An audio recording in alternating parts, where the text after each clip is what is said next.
Ginawa ng Bini nagpakaba sa mga manunood.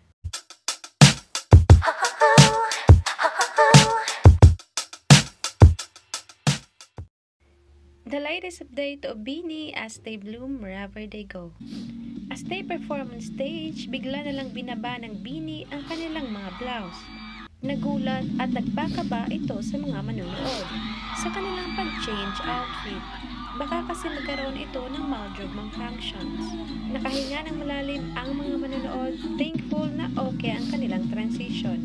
Napansin din ang white blouse with their logo ay kapareho sa sinuot nila noon ng baguhan pa lang sila. The transition somewhat symbolize a change kung ano sila noon at kung ano sila ngayon. Hinubog sila ng panahon at experience to be better in their craft. Di rin nakatakas sa mga mata ng mga bloom sa this outfit, first time makita na nasuot ni Bini Mika.